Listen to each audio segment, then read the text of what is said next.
Ngon nha. Ngon không con?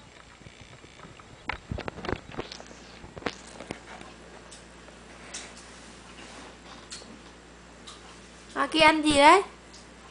Dưa hấu. Ừ. Đút một. Ôi mic.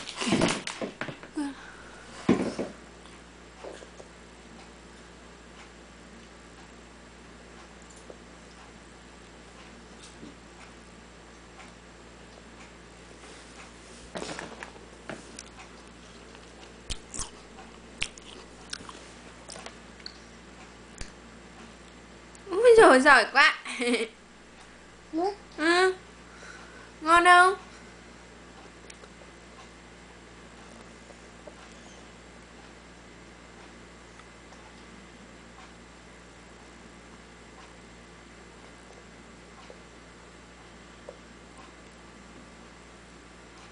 Không xiên được à? Đấy, con xiên được rồi. Giỏi thế nhỉ? Ui dồi, ăn giỏi quá đâu.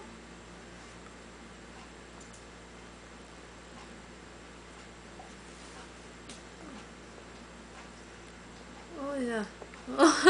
Giỏi thế. Siêu thế nhỉ?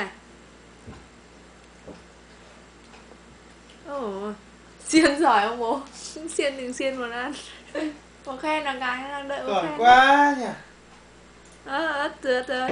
Kỳ tài quá nhỉ. Chẳng không xiên được nữa, bốc à. Con xiên chọc mạnh vào hôm qua ăn chọc thế nào? Chọc mạnh mà. Chọc này thế. Thế là được. Ồ, giỏi thế nhỉ. Mọi người mẹ giỏi thế.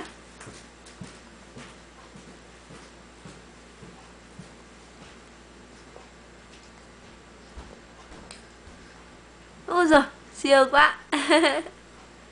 Ui. Ăn dưa hấu ngon nhỉ. Ui giời, trời.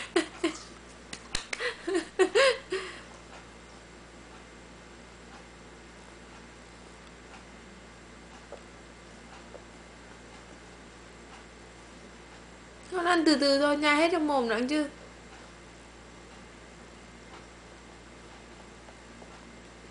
Nhai hết trong mồm nữa chứ. Đấy.